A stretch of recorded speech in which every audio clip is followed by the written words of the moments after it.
こんにちは。私は日本 VE 協会 VE 活用支援アドバイザーの足立です。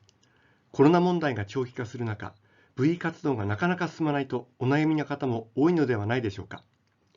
そこで本日はオンライン環境での VE ワークショップの進め方として、オンラインブレインストーミングの方法などをお伝えします。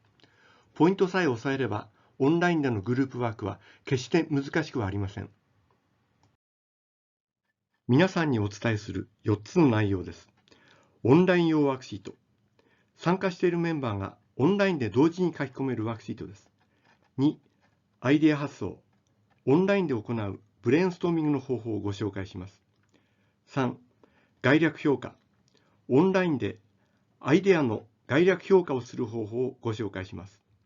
4、デジタル略図の簡単作成法。Windows 10標準ソフト Paint 3D の使い方です。オンライン用ワークシートについて説明します。ここでのポイントは、オンラインでワークシートに複数メンバーで同時に記入する仕組みをご理解いただくということです。オンライン用ワークシートですが、Excel オンラインを利用します。これはマイクロソフトが提供するクラウド版の Excel です。ブラウザー上で Excel を共有します。複数作業者によるリアルタイムの共同編集に対応しています。つまり、オンラインでワークシートに同時に記入することが可能です。次に、ワークシート共有の手順について説明します。ワークシートの Excel 右上の共有をクリックします。すると、Microsoft OneDrive などのクラウドに保存することができます。そして、共有したいメンバーを招待すれば準備完了です。ワークシートの使い方を説明します。招待された方は、招待メールの URL をクリックすると、ブラウザー上にワークシートが起動します。右側のような画面が表示されます。留意点を申し上げます。同一セルへ複数の人が同時に書き込むことはできません。対策としては、メンバーごとに書き込むセルをあらかじめ割り当てておきます。この後、アイデア発想、あるいはアイデアの概略評価において、具体的に説明いたします。オンラインでのアイデア発想の方法をご紹介します。あらかじめ担当者ごとにアイデア発想をする機能分野を割り当てるというのがここでのポイントになります。VE 実施手順の一覧表です。アイデア発想は代替案作成の最初の詳細ステップになります。他に同じ働きをするものは何ですかという VE 質問に答えることになります。アイデア発想の目的、方法、留意点を説明します。目的ですが、機能の達成に役立つアイデアを生み出します。方法ですが、機能本位の発想ということが大事です。具体的には、機能の整理で作成した機能系統図を活用してアイデアを発想していきます。アイデアの拡大、つまりアイデアの数を増やすことを心がけることが大事です。留意点、機能に基づいてアイデアを発想します。アイデアについての良い悪いの判断は後回しにします。ブレインストーミング法、よくご存知かもしれませんが、簡単に復習します。集団の効果によるアイデアの連鎖反応が起きます。自由奔放にアイデアを発想する方法です。4つの規則があります。批判厳禁、自由奔放、アイデアの量を求む、アイデアの改善結合。さて、オンラインのブレインストーミング法、どのようなものになるでしょうか。この後ご説明します。アイデア発想の手順を説明します。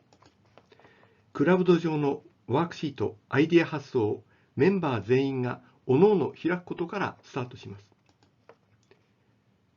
右側の表はワークシートのイメージです。次に、機能分野ごとに担当者を決定します。例えば右のワークシートにおいて機能分野が F1 から F6 まで6つあります。メンバーが6人いるとすれば、それぞれのメンバーを機能分野ごとに割り振ります。次に、メンバーは Excel にアイデアを入力していきます。ここで大事なことは、自分が担当する機能分野のセルに入力するということです。入力が一旦完了したら、機能分野1、F1 の担当者は自分が作成したアイデアを説明します。次に全員で F1 の追加アイデアを発想します。これがオンラインブレインストーミングです。活発にアイデアを出し合える雰囲気を作るようにリーダーさんは心がけてください。初期は追加アイデアをワークシートに追記していきます。以上、F1 機能1についてのアイデア発想です。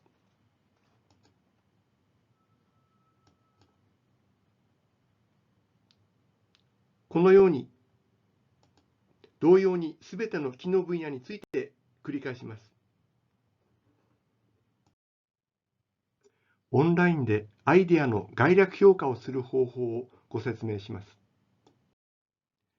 VE 実施手順の一覧表です。アイデア発想の次のステップが概略評価です。そのコストはいくらか、それは必要な機能を確実に果たすかという VE 質問に答えることになります。概略評価の目的、評価方法、留意点について説明します。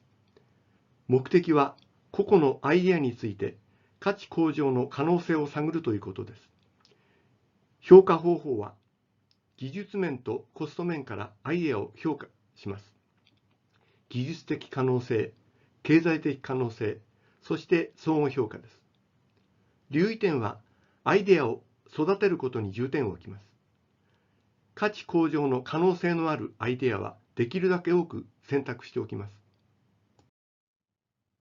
概略評価の手順について説明します。まず、ワークシート概略評価をメンバー全員が各々開くところからスタートします。右のような概略評価のワークシートが表示されます。次にアイデアについて概略評価を行います。リーダーが F1 のアイデアから順番に読み上げていきます。読み上げられたアイデアから順番に全員で協議の上評価していきます。可能性があるものは丸、次のステップへ進みます。可能性が不明なものは三角、情報収集して判断します。可能性がないもの、×。これは棄却されます。これらの評価結果は書記が記入します。F1 のアイデアの概略評価が済んだら F2 から F6 まで同様に繰り返します。このようなイメージです。デジタル略図の作成方法を説明します。ここではマイクロソフト付属の Paint3D の使い方を紹介させていただきます。オンラインにおいて略図がコミュニケーションの活性化にとても有効であると感じています。デジタル略図の作成方法について説明します。Paint3D を使います。Paint3D とは Windows 10に付属している無料ソフトで、略図を容易に作成できます。Paint3D に備え付けのブラシやツール類を利用するのがコツです。ブラシにはいろいろな種類のペン先があり、フリーハンドで略図をかけます。2D 図形では直線、曲線、2D 図形を組み合わせて略図を作成します。3D 図形やライブラリーの画像データも利用できます。デジタル略図の作成手順です。Windows のスタートボタンから Paint3D を起動します。新規作成をクリックします。キャンバスにアイデアの略図、代替案の図などを作成します。作成したらパソコンの任意のフォルダーに保存すれば準備完了です。作成した略図をワークシート、オンライン Excel へ貼り付けます。オンライン Excel の挿入、画像をクリックし、貼り付けるファイルを選択します。これから実際にPaint 3D を起動して操作方法を説明します。起動の仕方ですが、画面左下のスタートボタンを押すと、ソフトの一覧が表示されます。一覧のずっと下の方にある Paint 3D をクリックします。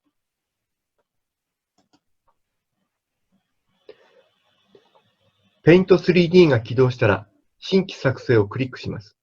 これで準備完了です。画面の上部にあるブラシをクリックします。右側にいろいろなペン先が表示されます。左上のマーカーでは、このような線が描けます。フリーハンドで絵を描くのに適しています。太さを変えることもできます。スプレー缶を選ぶと、こんな感じです。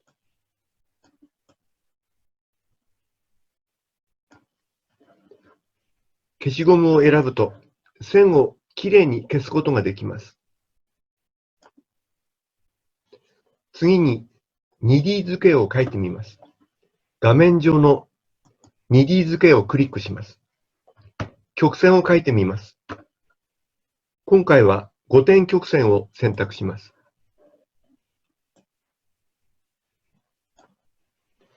曲線上の丸をドラッグすると曲線の形を変えられます。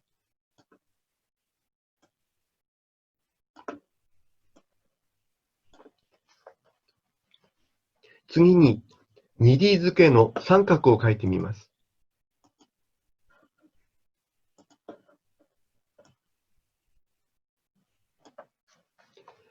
画面右側で塗りつぶしの色を変えられます。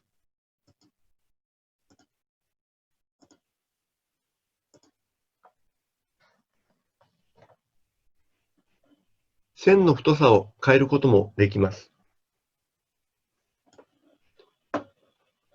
文字を入れるときは、画面上のテキストをクリックします。